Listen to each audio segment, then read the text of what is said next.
It's 11:47 p.m. You're exhausted. Your eyes are heavy. You yawn.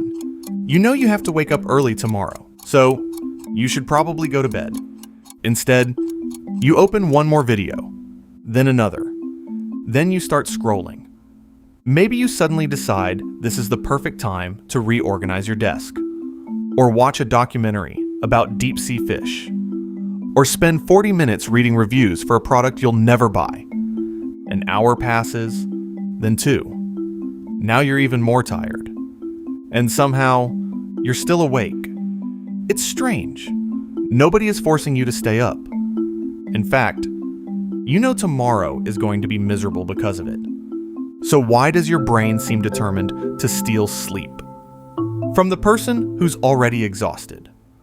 At first it sounds like terrible self-control. Maybe you're just addicted to your phone. Maybe you lack discipline. Maybe you just need more willpower.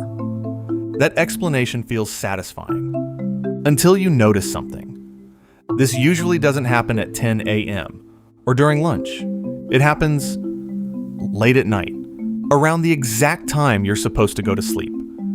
If this were simply about self-control, why does it appear on such a predictable schedule? Imagine your entire day is planned by someone else. Your alarm decides when you wake up. School decides where you go. Work decides what you do. Meetings fill your afternoon. Traffic decides how long you sit in your car.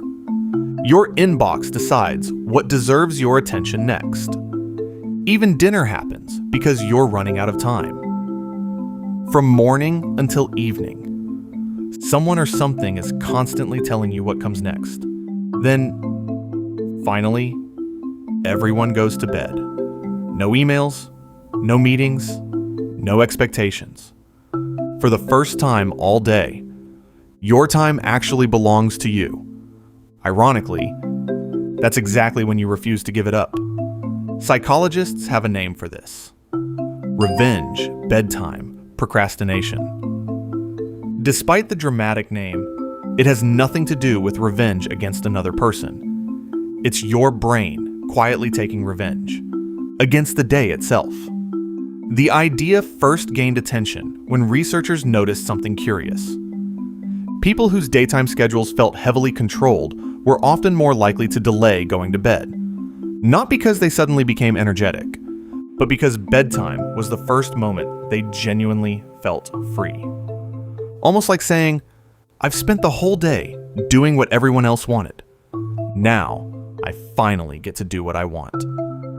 Even if what you want is absolutely nothing important. But here's where the mystery gets deeper. If your brain wants freedom so badly, why doesn't it use that freedom to sleep? Wouldn't that feel amazing? Not always, because sleep doesn't feel like freedom. It feels like the end.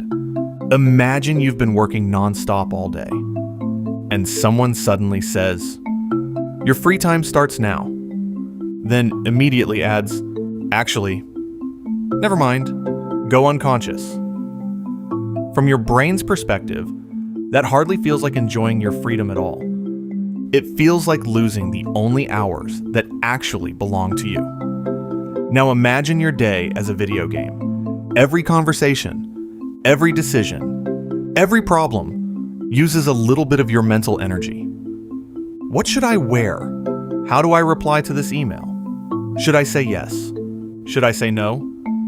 Thousands of tiny decisions quietly pile up. Psychologists sometimes talk about this as ego depletion. The idea that after a long day of constant self-control and decision-making, your sense of mental energy can feel worn down.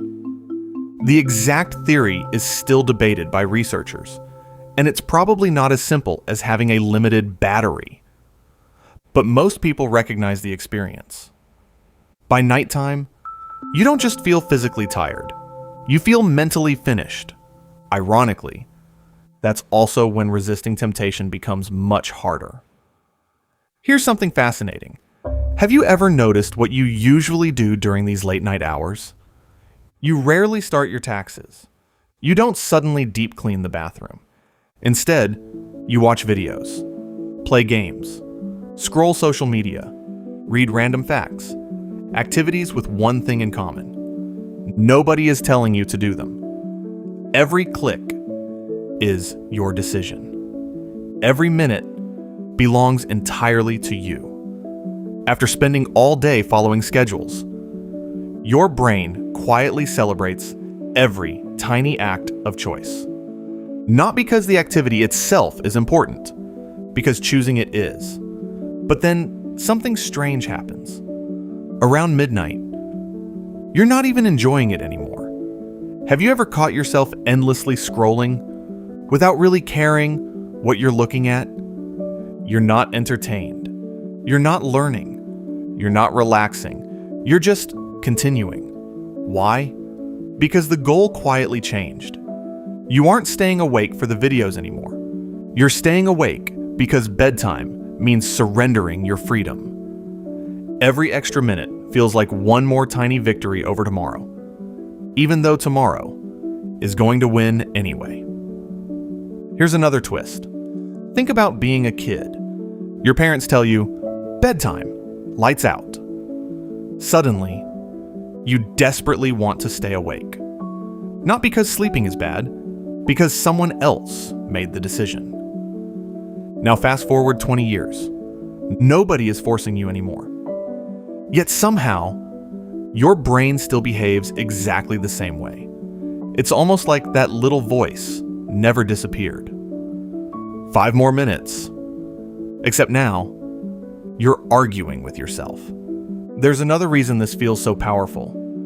Your brain isn't very good at comparing tonight with tomorrow morning. Imagine someone offers you 2 rewards. One is tiny, but you get it immediately.